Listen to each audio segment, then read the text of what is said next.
Good morning, students. Today I am going to continue my lecture for +1 Political Science, and the name of the chapter is Constitution as a Living Document. Now we are going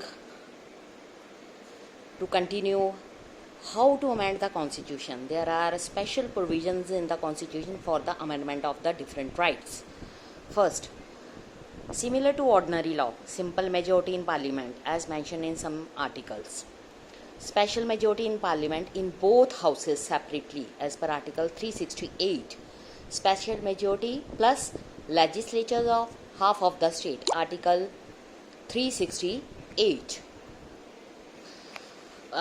हमारे constitutions में बहुत सारे article provisions है which mention that these articles can be amended by a simple law of parliament.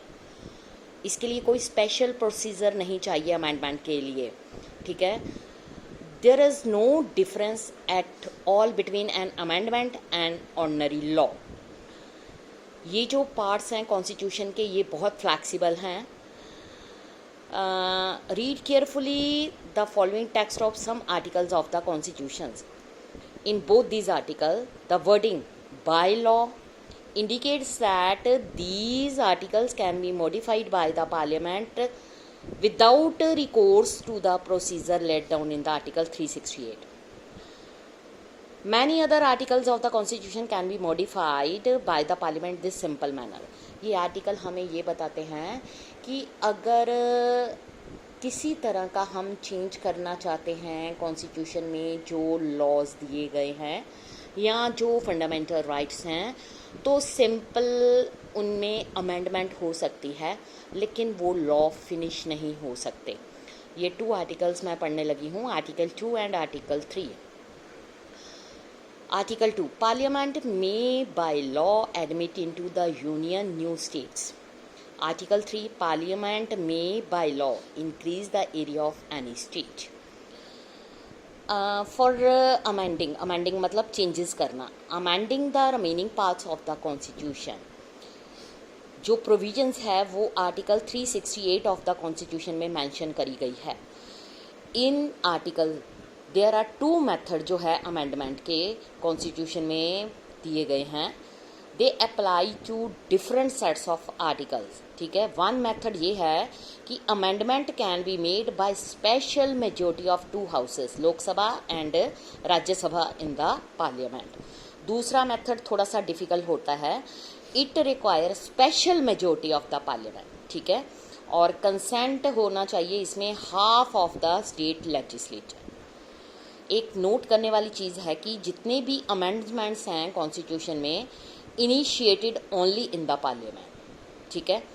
Besides the special majority in the parliament no outside agency like a constitution commission separate body नहीं required होती किसी भी law या article को amendment करने के लिए constitution में.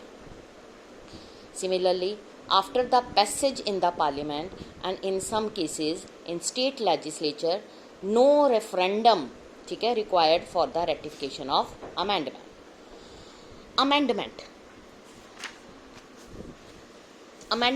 bills में भी होता है. like all other bills goes to the president for his assent, ठीक है, प्रेसिडेंट के पास जाते हैं. But in this case the president के पास कोई पावर नहीं है कि वो इसको वापस रिकन्सिडरेशन के लिए भेज दे. ये डिटेल्स हमें शो करते हैं कि rigid and complicated the amendment process. जो हमारा कॉन्स्टिट्यूशन है वो अवॉइड करता है इन कॉम्प्लिकेशंस को. इससे अमेंडमेंट प्रोसीजर जो है वो सिंपल हो जाता है.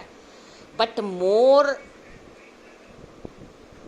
इम्पॉर्टेंटली ये जो प्रोसेस है ये एक इम्पोर्टेंट प्रिंसिपल के अंडरलाइन जाता है.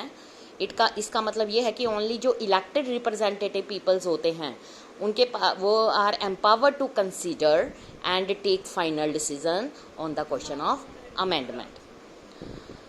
दस जो sovereignty of elective representative parliament में होती है, पार्लियामेंट सॉवर्निटी जिसको बोलते हैं, is the basis of amendment procedure. अब हम नेक्स्ट करेंगे स्पेशल मेजॉरिटी क्या होती है. In the chapter on election का जो चैप्टर था एग्जीक्यूटिव एंड जुडिशरी, ठीक है, इसके बारे में हमने देखा था कि प्रोविज़न जो है इनमें चाहिए वो उसके लिए स्पेशल मेजॉरिटी की ज़रूरत होती है। Let us repeat again which special majority means.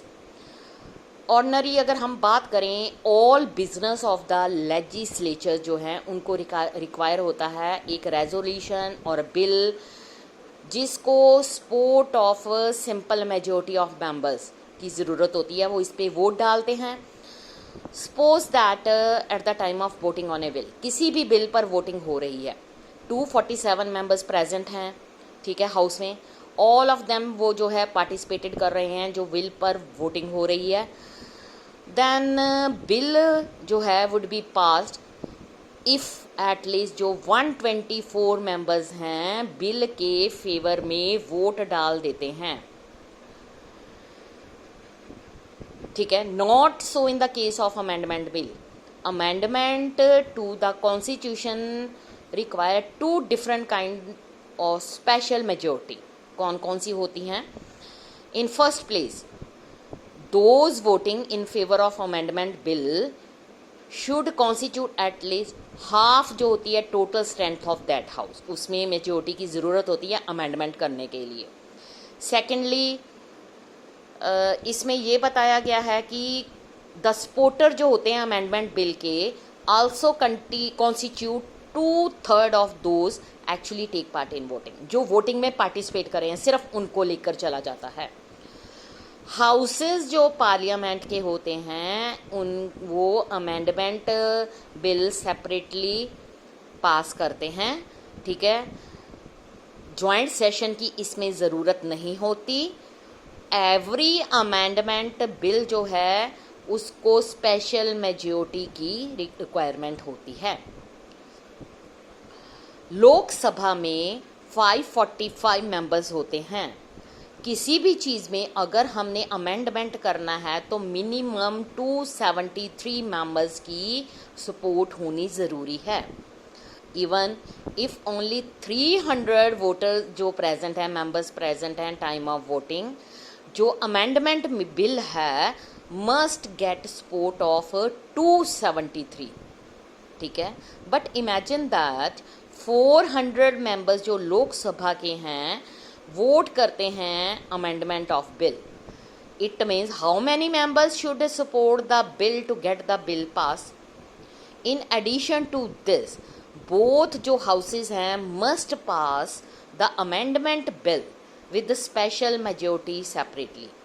इसका मतलब ये होता है कि अनलेस 2 प्रिंसिपल्स जो होते हैं dominate the various procedures of amending the constitution in most modern constitution.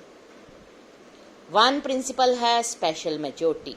For instance जो कॉन्स्टिट्यूशन है यूएस, साउथ अफ्रीका, रशिया, वो इस प्रिंसिपल के ऊपर डिपेंड करते हैं।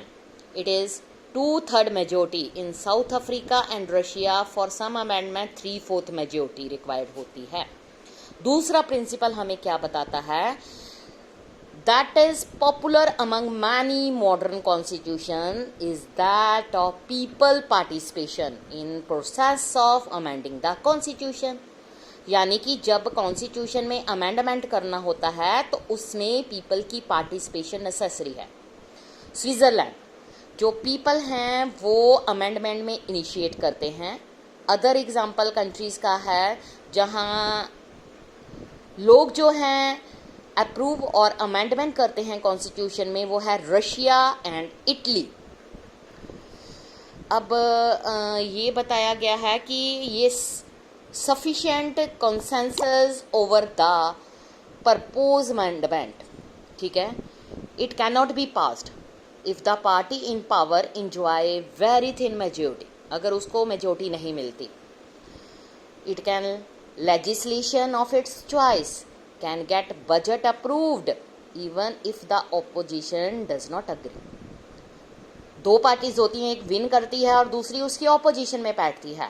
अगर तो जीती हुई पार्टी जो रूलिंग पार्टी जिसको बोलते हैं वो अमेंडमेंट करने के लिए अपना कंसेंट दे दे तो उसकी मेजॉरिटी हो जाए तो पास हो जाता है। लेकिन जो पार्टी पावर को इंजॉय करती है वो उसकी स्ट्रेंथ लिटल है, तो ये होता है कि और ऑपोजिशन भी एग्री नहीं होती वोट डालने के लिए, तो इसमें इसको एटलीस्ट सम ऑपोजिशन पार्टीज़ के मेंबर्स को कॉन्फिडेंस में लेना पड़ेगा अगर ये चाहती है कि कॉन्स्टिट्यूशन में अमेंडमेंट हो। It means so the basic principle behind the amending procedure is that it should be based on the broad support among the political party and parliamentaries। उसके बाद आ जाओ रेटिफिकेशन बाय स्टेट्स। कुछ article जो हैं constitution में उनके लिए special majority ही sufficient नहीं होती। जब हम अमेंडमेंट की एम की ओर चलते हैं, अगर किसी आर्टिकल को मॉडिफाई करना चाहते हैं तो इसमें क्या होता है, जो डिस्ट्रीब्यूशन ऑफ पावर्स है वो स्टेट और सेंट्रल गवर्नमेंट के बीच में की जाती है। और इसका मतलब है जो आर्टिकल्स इसके रिप्रेजेंटेशन से रिलेटेड होते हैं उनके ऊपर अगर हम अमेंडमेंट करना चाहते हैं तो इसके लिए क्या प्रोसीजर है। It is necessary that state must consulted that give their consent. उसके बाद we have study the federal nature of the constitution. Federalism क्या होता है, अभी पीछे हम पढ़ के आए हैं। फेडरलिज्म का मतलब ये होता है कि जो पावर है वो स्टेट एंड सेंट्रल गवर्नमेंट में दे दी जाती है। इसका मतलब ये है कि जो कॉन्स्टिट्यूशन है वो इंश्योर करता है कि legislatures of half of the state हैं, उनके पास पावर है कि वो पास करते हैं amendment of bill before amendment come into the effect. इसके अलावा फेडरल स्ट्रक्चर में क्या होता है, प्रोविजंस दी जाती हैं फंडामेंटल राइट्स प्रोटेक्ट करने के लिए। हम इस तरह से हम कह सकते हैं कि कुछ पार्ट ऑफ जो कॉन्स्टिट्यूशन है ग्रेटर और वाइडर वो एक्सपेक्ट किए जाते हैं। प्रोविजन जो है वो रिस्पेक्ट करती है स्टेट्स की, उनको ये अपॉर्चुनिटी दी जाती है कि वो जो अमेंडमेंट है उसके प्रोसेस में पार्टिसिपेट करें। एट द सेम टाइम जो केयर है वो प्रोसीजर के टाइम उसकी पूरी केयर की जाती है। इसलिए हमारा कॉन्स्टिट्यूशन फ्लेक्सिबल है और रिजिड फॉर्मेट भी है। कंसेंट जो है सिर्फ half of the state required होता है, simple majority of state legislature sufficient होती है। इसलिए अमेंडमेंट प्रोसेस जो है not applicable even after taking into consideration this more straining condition। इस तरह से हम कह सकते हैं कि जो इंडिया का कॉन्स्टिट्यूशन है उसमें अमेंडमेंट की प्रोविजन प्रोवाइड की गई है, उसमें लिमिटेड पार्टिसिपेशन स्टेट्स की होती है, लेकिन उसकी केयर करनी भी ज़रूरी होती है, उसमें प्रोसेस में चेंजेस करने भी ज़रूरी होते हैं, जिसके लिए मेजॉरिटी की ज़रूरत होती है। Thank you students.